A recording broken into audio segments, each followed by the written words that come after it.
Hello ಸ್ಪರ್ಧಾರ್ಥಿಗಳೇ, welcome to SUPSC. ಇವತ್ತಿನ special ಎಪಿಸೋಡ್ಗೆ ಸ್ವಾಗತ. ಎಲ್ಲರಿಗೂ ಗಣರಾಜ್ಯೋತ್ಸವ ದಿನದ ಶುಭಾಶಯಗಳು. ಈ ಸ್ಪೆಷಲ್ ಎಪಿಸೋಡ್ನಲ್ಲಿ ಸ್ವಲ್ಪ ಗಣರಾಜ್ಯೋತ್ಸವದ ಹಿನ್ನೆಲೆಯನ್ನ ಹೇಳಬೇಕಂತ ಇಚ್ಛಿಸ್ತಾ ಇದ್ದೇನೆ ಗೆಳೆಯರೆ.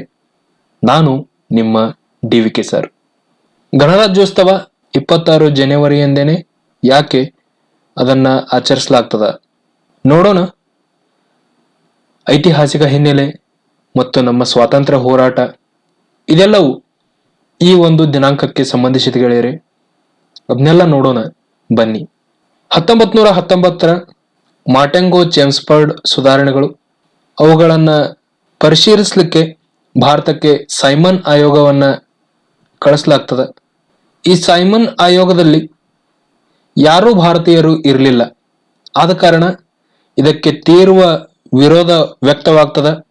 ಬ್ರಿಟಿಷ್ ಅಧಿಕಾರಿಯಾಗಿರ್ತಕ್ಕಂತಹ ಬರ್ಗನ್ ಹೇಗ್ ಭಾರತೀಯರಿಗೆ ಒಂದು ಚಾಲೆಂಜ್ ಅನ್ನ ಮಾಡ್ತಾನೆ. ನೀವು ಈ ಸುಧಾರಣೆಗಳನ್ನ ತಿರಸ್ಕಾರ ಮಾಡ್ತಾ ಇದ್ದೀರಿ, ನಿಮ್ಮದೇ ಆದಂತಹ ಒಂದು ಸಂವಿಧಾನವನ್ನ ರಚಿಸಿ ತೋರಿಸಿ ಅಂತ. ಆಗ ಭಾರತದಲ್ಲಿ ಇರ್ತಕ್ಕಂತಹ ಆಗಿನ ಎಲ್ಲ ರಾಜಕೀಯ ಪಾರ್ಟಿಗಳು ಸೇರಿ ಒಂದು ಸಮಿತಿಯನ್ನ ರಚನೆ ಮಾಡ್ತಾರೆ. ಆ ಸಮಿತಿಗೆ ಅಧ್ಯಕ್ಷರನ್ನಾಗಿ ಮೋತಿಲಾಲ್ ನೆಹರು ಅವರನ್ನ ಆಯ್ಕೆ ಮಾಡ್ತಾರೆ. ತೇಜ್ ಬಹದ್ದೂರ್ ಸಪ್ರು, ಜವಾಹರ್ಲಾಲ್ ನೆಹರು, ಸುಭಾಷ್ ಚಂದ್ರ ಬೋಸ್ ಹೀಗೆ ಮುಂತಾದ ಗಣನೀಯ ನಾಯಕರು ಅದರಲ್ಲಿ ಭಾಗವಹಿಸಿರ್ತಾರೆ ಗೆಳೆಯರೆ.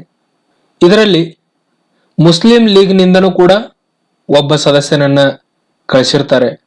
ಈ ಒಂದು ಸಮಿತಿಯಿಂದ ಒಂದು ರಿಪೋರ್ಟ್ ರೆಡಿ ಆಗ್ತದ 1928ರಲ್ಲಿ. ಅದುವೇ ನೆಹರು ರಿಪೋರ್ಟ್. ಬ್ರಿಟಿಷರು ಇದನ್ನ ತಿರಸ್ಕಾರ ಮಾಡ್ತಾರೆ ಮತ್ತು ಆಗಿನ ಮೊಹಮ್ಮದ್ ಅಲಿ ಜಿನ್ನಾ ಕೂಡ ತಿರಸ್ಕಾರ ಮಾಡ್ತಾರೆ ಗೆಳೆಯರೆ ನೆಹರು ರಿಪೋರ್ಟ್ ಅನ್ನ. ಹೀಗೆ ವಿರೋಧ ವ್ಯಕ್ತ ಆದ್ಮೇಲೆ ನೆಹರು, ಸುಭಾಷ್ ಚಂದ್ರ ಬೋಸ್ ರಾಷ್ಟ್ರೀಯ ಸಭೆಯ ವೇದಿಕೆಯಿಂದ ಪೂರ್ಣ ಸ್ವರಾಜ್ ಅನ್ನುವಂತಹ ಒಂದು ಕಾನ್ಸೆಪ್ಟ್ ಅನ್ನ ಮುಂದೆ ಇಡ್ತಾರೆ. ಅದೇ ಒಂದು ಟೈಮ್ ನಲ್ಲಿ ಇದ್ದಂತಹ ಸರ್ದಾರ್ ಪಟೇಲ್ ಮತ್ತು ರಾಜೇಂದ್ರ ಪ್ರಸಾದ್ ಅವರು ಡೊಮಿನಿಕನ್ ಸ್ಟೇಟಸ್ ಬಗ್ಗೆ ಇವರು ಬೇಡಿಕೆಯನ್ನ ಇಟ್ಟಿರ್ತಾರೆ. ಹೀಗೆ ಅಲ್ಲಿ ಡೊಮಿನಿಕನ್ ಸ್ಟೇಟಸ್ ಮತ್ತು ಪೂರ್ಣ ಸ್ವರಾಜ್ ಅನ್ನುವಂತಹ ಎರಡು ಕಾನ್ಸೆಪ್ಟ್ಗಳ ಮಧ್ಯೆ ಬಿರುಕು ಉಂಟಾಗ್ತದೆ. ಎಲ್ಲ ನಾಯಕರ ಮಧ್ಯೆ ಬಿರುಕು ಉಂಟಾಗಿ ಇಬ್ಬಾಗ ಆಗ್ಲಕ್ ಸ್ಟಾರ್ಟ್ ಮಾಡ್ತದ. ಆಗ ಮಹಾತ್ಮ ಗಾಂಧಿಯವರು ಅವರಿಗೆ ನೆಹರು ರಿಪೋರ್ಟ್ ಅನ್ನ ಸ್ವಾಗತಿಸಲಿಕ್ಕೆ 1 ವರ್ಷ ಕಾಲಾವಕಾಶವನ್ನ ಬ್ರಿಟಿಷರಿಗೆ ನೀಡೋಣ ಅನ್ನುವಂತಹ ಒಂದು ಹೇಳಿಕೆಯನ್ನ ಮಹಾತ್ಮ ಗಾಂಧೀಜಿಯವರು ನೀಡ್ತಾರೆ. 1 ವರ್ಷ ಕಳೆದು ಹೋಯ್ತು, ಬ್ರಿಟಿಷರಿಂದ ಯಾವುದೇ ರೀತಿಯ ರೆಸ್ಪಾನ್ಸ್ ಕೂಡ ಬರಲಿಲ್ಲ. ಕ್ರಮೇಣ ಎಲ್ಲ ನಾಯಕರು ಸಹ ಪೂರ್ಣ ಸ್ವರಾಜ್ ಅನ್ನುವಂತಹ ಒಂದು ಕಾನ್ಸೆಪ್ಟ್ಗೆ ಜಾಯಿನ್ ಆಗ್ತಾ ಹೋದ್ರು. ಎಲ್ಲ ನಾಯಕರು ಮೊದಲು ಏನ್ ಡೊಮಿನಿಕನ್ ಸ್ಟೇಟಸ್ ಬಗ್ಗೆ ಮಾತನಾಡ್ತಾ ಇದ್ರು ಅವರು ಕೂಡ ಕ್ರಮೇಣವಾಗಿ ಪೂರ್ಣ ಸ್ವರಾಜ್ಗೆ ಜಾಯಿನ್ ಆಗ್ತಾ ಹೋದ್ರು. ಅನಂತರ 1929 ಲಾಹೋರ್ನಲ್ಲಿ ರಾಷ್ಟ್ರೀಯ ಸಭೆಯನ್ನ ನಡೆಸಲಾಯಿತು. ಆ ಒಂದು ಲಾಹೋರ್ ಪ್ರದೇಶದಲ್ಲಿ ಸೈಮನ್ ಕಮಿಷನ್ ಅನ್ನ ವಿರೋಧಿಸಿ ಲಾಲಾ ಲಜಪತ್ ರಾಯ್ ಅವರು ಚಳವಳಿ ಮಾಡಬೇಕಾದ್ರೆ ಬ್ರಿಟಿಷರು ಹೊಡೆದು ಅವರನ್ನ ಹತ್ಯೆ ಮಾಡಿರ್ತಾರೆ. ಅದೇ ರಾಷ್ಟ್ರೀಯ ಸಭೆಯಲ್ಲಿ ಕಾಂಗ್ರೆಸ್ ವರ್ಕಿಂಗ್ ಕಮಿಟಿಯನ್ನ ಸ್ಥಾಪನೆ ಮಾಡಲಾಗ್ತದ. ಆ ಒಂದು ಕಮಿಟಿಗೆ ಅಧ್ಯಕ್ಷರಾಗಿ ಜವಾಹರ್ಲಾಲ್ ನೆಹರು ಅವರನ್ನ ನೇಮಿಸಲಾಗ್ತದ. ಅನಂತರ ಕಾರ್ಯದರ್ಶಿಗಳು ಸರ್ದಾರ್ ವಲ್ಲಭಭಾಯಿ ಪಟೇಲ್ ಮತ್ತು ಸಿ ರಾಜಗೋಪಾಲಾಚಾರಿಯಾರ್ ಅವರು ಆಗಿದ್ರು. ಆ ಲಾಹೋರ್ ಮೈದಾನದಲ್ಲಿ ಲಾಲಾ ಲಜಪತ್ ರಾಯ್ ಅವರಿಗೆ ಶ್ರದ್ಧಾಂಜಲಿಯನ್ನ ನೀಡಿ ಪೂರ್ಣ ಸ್ವರಾಜ್ನ ಘೋಷಣೆಯನ್ನ ಮೊಳಗಿಸಿದ್ರು ಎಲ್ಲ ಆಗಿನ ರಾಷ್ಟ್ರೀಯ ನಾಯಕರು ಸೇರಿ. ಅವತ್ತು 26 ಜನವರಿ 1930 ಗೆಳೆಯರೆ. ಅದೇ ಒಂದು ಸ್ಮರಣಾರ್ಥದ ಮೇರೆಗೆ ಸಂವಿಧಾನದ ನಿರ್ಮಾಣ 26 ನವೆಂಬರ್ 1949ಕ್ಕೆ ಸಂಪೂರ್ಣವಾದ ಮೇಲೂ ಕೂಡ 26 ಜನವರಿ 1950ಕ್ಕೆ ಸಂವಿಧಾನವನ್ನ ಭಾರತಕ್ಕೆ ಇಂಪ್ಲಿಮೆಂಟ್ ಮಾಡಲಾಗ್ತದೆ. ಅದೇ ದಿನವನ್ನ ನಾವಿವತ್ತು ಗಣರಾಜ್ಯೋತ್ಸವ ಅಂತ ಆಚರಿಸ್ತಾ ಇದ್ದೇವೆ. ಆವರೆಗೆ 1947 ಆಗಸ್ಟ್ 15ರಿಂದ 26 ಜನವರಿ 1950ರವರೆಗೆ ಭಾರತ ಸ್ವಾತಂತ್ರ್ಯ ಕಾಯ್ದೆ 1947 ಅಡಿಯಲ್ಲಿ ಇದೊಂದು ಬ್ರಿಟಿಷ್ ಸರ್ಕಾರದ ಕಾಯ್ದೆ ಆಗಿರ್ತದೆ. ಭಾರತ ಸ್ವತಂತ್ರ ಕಾಯ್ದೆ 1947 ಅದರ ಅಡಿಯಲ್ಲಿ ಭಾರತವನ್ನ ಕಂಟ್ರೋಲ್ ಮಾಡಲಾಗ್ತಾ ಇತ್ತು. ಮತ್ತು ಆ ಟೈಮ್ನಲ್ಲಿ ಭಾರತಕ್ಕೆ ಗವರ್ನರ್ ಜನರಲ್ ಅವರನ್ನು ಕೂಡ ನೇಮಿಸಲಾಗ್ತಾ ಇತ್ತು. ಆಗಿನ ಮೊದಲ ಗವರ್ನರ್ ಜನರಲ್ ಸಿ ರಾಜ ಗೋಪಾಲಾಚಾರಿ ಅವರು. ಇವರು ಸ್ವತಂತ್ರ ಭಾರತದ ಮೊಟ್ಟ ಮೊದಲ ಗವರ್ನರ್ ಜನರಲ್ ಅವರು ಮತ್ತು ಮೊದಲ ಭಾರತೀಯ ಗವರ್ನರ್ ಜನರಲ್ ಹಾಗೂ ಕೊನೆಯ ಗವರ್ನರ್ ಜನರಲ್ ಕೂಡ ಇವರೇ ಆಗಿರ್ತಾರೆ ಗೆಳೆಯರೆ. ಹೀಗೆ ಅನೇಕ ಬಲಿದಾನಗಳು, ಅನೇಕ ಚಳುವಳಿಗಳು, ಅನೇಕ ವಿಚಾರಗಳು ಸೇರಿ ನಾವು ಇವತ್ತು ಅನುಭವಿಸ್ತಾ ಇರುವಂತಹ ಸ್ವಾತಂತ್ರ್ಯ ಸಿಕ್ಕಿದೆ. ಇವತ್ತು ಅನುಭವಿಸ್ತಾ ಇರತಕ್ಕಂತಹ ಸಂವಿಧಾನ ಸಿಕ್ಕಿದೆ. ಇದರೊಂದಿಗೆ ನಮ್ಮ ರಾಷ್ಟ್ರವನ್ನ ನಾವು ಗೌರವಿಸ್ತಾ ಮುಂದೆ ಇವತ್ತಿನ ಕರೆಂಟ್ ಅಫೇರ್ ವಿಡಿಯೋನ ನೋಡೋಣ. ಈ ಒಂದು ವಿಡಿಯೋದಲ್ಲಿ PIB, ದ ಹಿಂದೂ ಹಾಗೂ ಪ್ರಜಾವಾಣಿಯ ಹೈಲೈಟ್ಸ್ ಗಳನ್ನು ಹಾಕಿದ್ದೇನೆ ಮತ್ತು ಟೆಲಿಗ್ರಾಮ್ ಕ್ವಿಜ್ ಕೂಡ ನಡೆಯುತ್ತೆ. ಅದರಲ್ಲಿ ಭಾಗವಹಿಸಿ ಅದರ ವಿನ್ನರ್ ಅನ್ನು ಕೂಡ ನಾವು ಯೂಟ್ಯೂಬ್ ಚಾನೆಲ್ನಲ್ಲಿ ಶೌಟ್ಔಟ್ ಮಾಡ್ತೇವೆ. ನೀವು ಇನ್ನೂ ಟೆಲಿಗ್ರಾಮ್ ಚಾನೆಲ್ಗೆ ಜಾಯಿನ್ ಆಗಿಲ್ಲ ಅಂತಂದ್ರೆ ಡಿಸ್ಕ್ರಿಪ್ಷನ್ ನಲ್ಲಿ ಟೆಲಿಗ್ರಾಮ್ ಚಾನೆಲ್ ಲಿಂಕ್ ಇದೆ, ಅದರ ಮೂಲಕ ನೀವು ಜಾಯಿನ್ ಆಗಬಹುದು. ಈ ಒಂದು ಚಾನೆಲ್ ಅನ್ನ ಸಬ್ಸ್ಕ್ರೈಬ್ ಮಾಡಿ ಮತ್ತು ವಿಡಿಯೋನ ಲೈಕ್ ಮತ್ತು ಶೇರ್ ಮಾಡಿ ಗೆಳೆಯರೆ.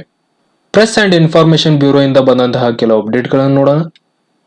ಜಾಯಿಂಟ್ ಮಿಲಿಟರಿ ಎಕ್ಸರ್ಸೈಸ್ ಇನ್ ಅಂಡಮಾನ್ ಸಿ.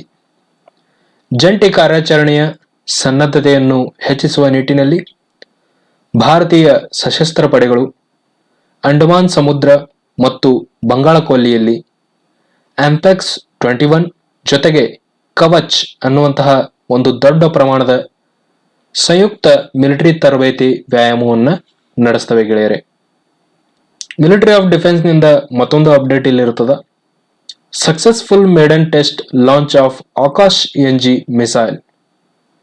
DRDO 2021 ಜನವರಿ 25ರಂದು ಒಡಿಶಾ ಕರಾವಳಿಯಲ್ಲಿ ಇಂಟಿಗ್ರೇಟೆಡ್ ಟೆಸ್ಟ್ ರೇಂಜ್ ನಿಂದ ಆಕಾಶ್ NG ಇದು ಹೊಸ ಜನರೇಷನ್ ಕ್ಷಿಪಣಿಯಾಗಿರ್ತದೆ. ಇದನ್ನು ಯಶಸ್ವಿಯಾಗಿ ಉಡಾವಣೆ ಮಾಡಲಾಗಿರ್ತದೆ.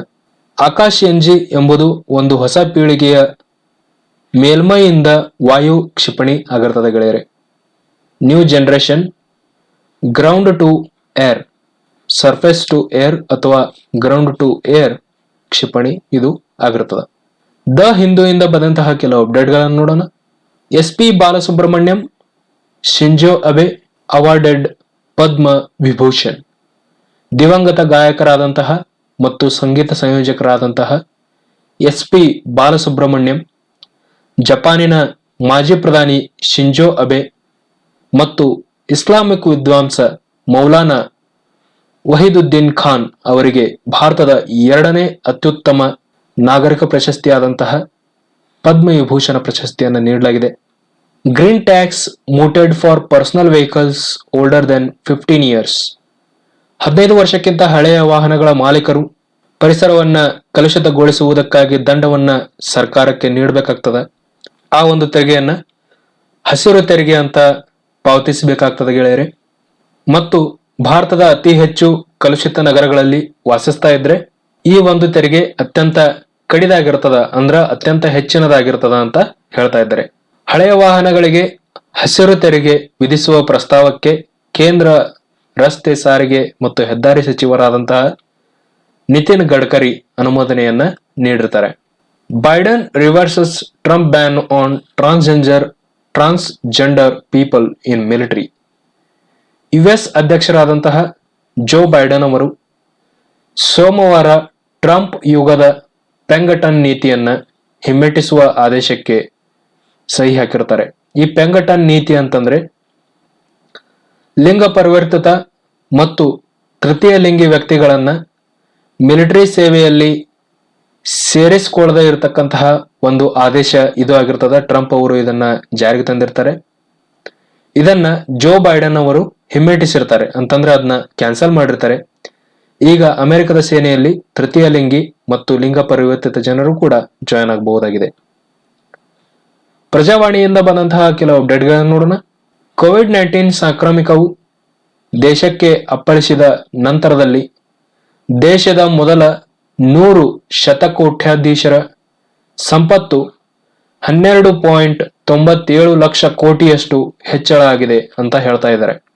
ಭಾರತದಲ್ಲಿ 100 ಕೋಟ್ಯಾಧೀಶರ ಸಂಪತ್ತು 12.97 ಲಕ್ಷ ಕೋಟಿಯಷ್ಟು ಹೆಚ್ಚಳ ಆಗಿದೆ ಅನ್ನೋದನ್ನ ಅಸಮಾನತೆಯ ವೈರಾಣು ಹೆಸರಿನ ಆಕ್ಸ್ಫ್ಯಾಮ್ ವರದಿಯಲ್ಲಿ ಈ ಒಂದು ಡೀಟೇಲ್ಸ್ ಅನ್ನ ನೀಡಲಾಗಿದೆ ಗೆಳೆಯರೆ.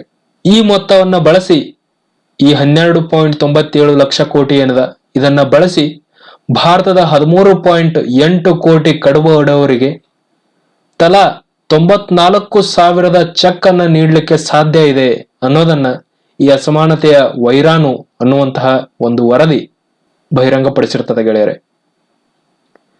ವಿಶ್ವ ಆರ್ಥಿಕ ವೇದಿಕೆ ಯೋಜಿಸಿರ್ತಕ್ಕಂತಹ ದಾವೋಸ್ ಡೈಲಾಗ್ಸ್ ಕಾರ್ಯಕ್ರಮದ ಮೊದಲ ದಿನ ಈ ಒಂದು ವರದಿಯನ್ನ ಬಿಡುಗಡೆ ಮಾಡಲಾಗಿದೆ. ಮರಾಠಿಯಲ್ಲಿ ಇರುವ ಮಹಾರಾಷ್ಟ್ರ ಕರ್ನಾಟಕ ಸೀಮಾವಾದ್ ಸಂಘರ್ಷ್ ಅಣಿ ಸಂಕಲ್ಪ ಅನ್ನುವಂತಹ ಒಂದು ಹೆಸರಿನ 530 ಪುಟಗಳ ಒಂದು ಕೃತಿಯನ್ನ ಬಿಡುಗಡೆ ಮಾಡೋರಿದ್ದಾರೆ ಮಹಾರಾಷ್ಟ್ರದಲ್ಲಿ. ಈ ವಿಷಯದ ಕುರಿತು ಮಹಾರಾಷ್ಟ್ರದ ನಿಲುವಿನ ಬಗ್ಗೆ ವಿಸ್ತೃತ ವಿವರಣೆಯನ್ನ ಈ ಒಂದು ಕೃತಿ ಹೊಂದಿರ್ತದ ಅಂತ ಹೇಳ್ತಾ ಇದ್ದಾರೆ. 1956ರಿಂದ ಹಿಡಿದು 2021ರವರೆಗೆ ಗಡಿ ವಿಷಯಕ್ಕೆ ಸಂಬಂಧಿಸಿದ ವಿಸ್ತೃತ ಮಾಹಿತಿಯನ್ನ ಈ ಪುಸ್ತಕ ಒದಗಿಸಲಿದೆ. ಮಹಾರಾಷ್ಟ್ರ ಕರ್ನಾಟಕ ಗಡಿ ವಿವಾದಕ್ಕೆ ಸಂಬಂಧಿಸಿದಂತಹ ವಿಶೇಷ ಕಾವ್ಯಾಧಿಕಾರಿ ದೀಪಕ್ ಪವಾರ್ ಈ ಒಂದು ವಿಷಯವನ್ನ ಪ್ರಸ್ತಾಪಿಸಿರ್ತಾರೆ ಗೆಳೆಯರೆ.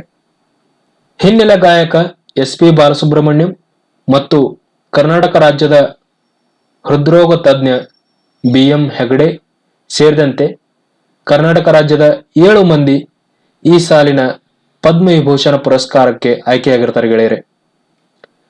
ಹಿರಿಯ ನಾಟಕಕಾರರಾದಂತಹ ಚಂದ್ರಶೇಖರ್ ಕಂಬಾರ್ ಸೇರಿ 10 ಮಂದಿ ಪದ್ಮಭೂಷಣ ಪುರಸ್ಕಾರಕ್ಕೆ ಆಯ್ಕೆಯಾಗಿರ್ತಾರೆ. ಪದ್ಮಭೂಷಣ ಪುರಸ್ಕಾರಕ್ಕಿಂತ ಉನ್ನತವಾದಂತಹ ಒಂದು ದರ್ಜೆಯನ್ನು ಹೊಂದಿರತಕ್ಕಂತಹ ರಾಷ್ಟ್ರೀಯ ಪುರಸ್ಕಾರ ಆಗಿರ್ತದೆ ಗೆಳೆಯರೆ. ಪದ್ಮಶ್ರೀ ಪುರಸ್ಕಾರ, ಪದ್ಮವಿಭೂಷಣ ಆದ್ಮೇಲೆ ಪದ್ಮಭೂಷಣ, ಪದ್ಮಭೂಷಣ ಆದ್ಮೇಲೆ ಪದ್ಮಶ್ರೀ ಪುರಸ್ಕಾರ, ಈ ರೀತಿಯಾಗಿ ಇದು ಹೈರಾರ್ಕಿ ಇರ್ತದೆ. ಪದ್ಮಶ್ರೀ ಪುರಸ್ಕಾರಕ್ಕೆ ಕಲಾ ವಿಭಾಗದಲ್ಲಿ ರಾಜ್ಯದ ಹಿರಿಯ ನೃತ್ಯ ಕಲಾವಿದೆ ಮಂಜಮ್ಮ ಜೋಗತಿ, ಸಾಹಿತ್ಯ ಮತ್ತು ಶಿಕ್ಷಣ ವಿಭಾಗದಲ್ಲಿ ರಂಗಸ್ವಾಮಿ ಲಕ್ಷ್ಮೀನಾರಾಯಣ ಕಶ್ಯಪ್ ಮತ್ತು ಕ್ರೀಡಾ ವಿಭಾಗದಲ್ಲಿ KY ವೆಂಕಟೇಶ್ ಅವರನ್ನ ಆಯ್ಕೆ ಮಾಡಲಾಗಿದೆ ಗೆಳೆಯರೆ. KY ವೆಂಕಟೇಶ್ ಪ್ಯಾರಾ ಅಥ್ಲೀಟ್ ಆಗಿರ್ತಾರೆ. ಇವರು ಹಳೆಯ 100, 10 ಮತ್ತು 5 ಮುಖಬೆಲೆಯ ನೋಟುಗಳನ್ನು ಚಲಾವಣೆಯಿಂದ ಹಿಂದಕ್ಕೆ ಪಡೆಯಲಾಗುತ್ತದೆ ಎಂಬ ವರದಿಯನ್ನ ಭಾರತೀಯ ರಿಸರ್ವ್ ಬ್ಯಾಂಕ್ ಅಲ್ಲಗಳೆದಿರುತ್ತದೆ. ಬ್ಯೂನಸ್ ಐರಿಸ್ ಅರ್ಜೆಂಟೀನಾದಿಂದ ಬಂದಂತಹ ಒಂದು ಅಪ್ಡೇಟ್ ಏನಂತಂದ್ರೆ, ಭಾರತ ಮಹಿಳಾ ಹಾಕಿ ತಂಡವು ಅರ್ಜೆಂಟೀನಾ ಪ್ರವಾಸದಲ್ಲಿ ಸತತವಾಗಿ 2ನೇ ಸೋಲುವನ್ನ ಅನುಭವಿಸಿರ್ತದೆ. ಭಾರತದ ಮಹಿಳೆಯರು 2-3ರಿಂದ ಅರ್ಜೆಂಟೀನಾ B ತಂಡದ ಎದುರು ಪರಾಭವವನ್ನ ಕಂಡಿರ್ತಾರೆ ಗೆಳೆಯರೆ. ಕರ್ನಾಟಕದ ಪ್ಯಾರಾ ಅಥ್ಲೀಟ್ KY ವೆಂಕಟೇಶ್, ಅನುಭವಿ ಟೇಬಲ್ ಟೆನ್ನಿಸ್ ಆಟಗಾರ್ತಿ ಮೌಮಾ ದಾಸ್ ಸೇರಿದಂತೆ 7 ಕ್ರೀಡಾಪಟುಗಳನ್ನ ಪದ್ಮಶ್ರೀ ಪುರಸ್ಕಾರಕ್ಕೆ ಆಯ್ಕೆ ಮಾಡಲಾಗಿದೆ. 2020ರಲ್ಲಿ ಭಾರತದಲ್ಲಿ ಆಗಿರತಕ್ಕಂತಹ ವಿದೇಶಿ ನೇರ ಬಂಡವಾಳ ಹೂಡಿಕೆಯಲ್ಲಿ 13% ಏರಿಕೆ ಕಂಡು ಬಂದಿದೆ ಎಂದು ವಿಶ್ವಸಂಸ್ಥೆ ಹೇಳಿರುತ್ತದೆ ಗೆಳೆಯರೆ. ಡಿಜಿಟಲ್ ವಲಯದಲ್ಲಿ FDI ಒಳಹರಿವು ಹೆಚ್ಚಾಗಿರುವುದೇ ಇದಕ್ಕೆ ಕಾರಣ ಅಂತ ಹೇಳ್ತಾ ಇದ್ದಾರೆ. ಇದೇ ವೇಳೆ COVID-19 ಸಾಂಕ್ರಾಮಿಕದಿಂದಾಗಿ ಇಂಗ್ಲೆಂಡ್, ಅಮೆರಿಕ ಮತ್ತು ರಷ್ಯಾದಂತಹ ಪ್ರಮುಖ ದೇಶಗಳಲ್ಲಿ FDI ಒಳಹರಿವು ಇಳಿಕೆಯಾಗಿರ್ತದ ಎಂದು ತಿಳಿಸಿರ್ತಾರೆ. ವಿಶ್ವಸಂಸ್ಥೆಯ ವ್ಯಾಪಾರ ಮತ್ತು ಅಭಿವೃದ್ಧಿ ಕುರಿತ ಸಂಸ್ಥೆ UNCTAD ಪ್ರಕಟಿಸಿರ್ತಕ್ಕಂತಹ ಇನ್ವೆಸ್ಟ್ಮೆಂಟ್ ಟ್ರೆಂಡ್ಸ್ ಮಾನಿಟರ್ ವರದಿ ಪ್ರಕಾರ ಜಾಗತಿಕವಾಗಿ FDI ಒಳಹರಿವು 2020ರಲ್ಲಿ 42% ಇಳಿಕೆಯನ್ನು ಕಂಡಿರ್ತದ. 62.70 ಲಕ್ಷ ಕೋಟಿಗಳಷ್ಟಾಗಿರುವ ಅಂದಾಜು ಈ ಒಂದು ವರದಿ ನೀಡಿರ್ತದೆ ಗೆಳೆಯರೆ. ಇಷ್ಟು ಇವತ್ತಿನ ಕರೆಂಟ್ ಅಫೇರ್ಸ್ ಹೈಲೈಟ್ಗಳು ಇರ್ತವೆ. ಈವರೆಗೆ ವಿಡಿಯೋವನ್ನು ವೀಕ್ಷಿಸಿದ್ದಕ್ಕೆ ಥ್ಯಾಂಕ್ ಯು ವೆರಿ ಮಚ್ ಗೆಳೆಯರೆ. Wish you all the best.